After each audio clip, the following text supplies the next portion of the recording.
Hi, ಎಲ್ಲರೂ ಹೇಗಿದ್ದೀರಾ? ಎಲ್ಲರೂ ಚೆನ್ನಾಗಿದ್ದೀರಾ ಅಂದ್ಕೊಂಡಿದ್ದೀನಿ. ವೆಲ್ಕಮ್ ಟು ಮೈ ಹೋಟೆಲ್ ಮನೆ ಊಟ. ನಾನು ನನ್ನ ಮಗ ಇವತ್ತು ಹೊಸಳ್ಳಿ ಸರ್ಕಲ್ಗೆ ಅಂತ ಹೋದ್ವಿ.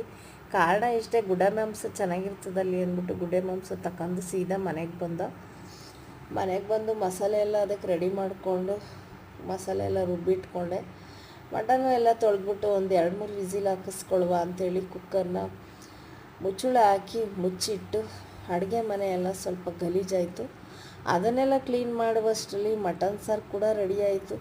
ನಾನು ಚೆರ್ವಿನ ಲಾಸ್ಟಲ್ಲಿ ಈರುಳ್ಳಿ ಹಾಕಿ ಹುರಿದು ಆಮೇಲೆ ಸಾಂಬಾರಲ್ಲಿ ಹಾಕಿ ಬೇಯಿಸ್ತೀನಿ.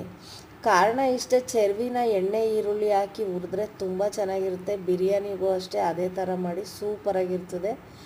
ಎಲ್ಲ ರೆಡಿ ಆಯಿತು. ನಾನು, ನನ್ನ ಮಗ, ನಮ್ಮಮ್ಮ 3 ಜನನೂ ಊಟ ಮಾಡ್ಕೊಂಡು ಸ್ವಲ್ಪ ರೆಸ್ಟ್ ಮಾಡಲೇಬೇಕು. ಯಾಕಂದರೆ ಬೆಳಗ್ಗೆಯಿಂದ ಹೋಟ್ಲಲ್ಲಿ ಸುಸ್ತಾಗಿರ್ತೀವಿ. ಹಂಗಾಗಿ ನನ್ನ ಮಗನೂ ಹೋಗಿ ಮಲ್ಕೊಂಡ, ನಾನು ಸ್ವಲ್ಪ ಹೊತ್ತು ಮಲ್ಕೊಂಡೆ.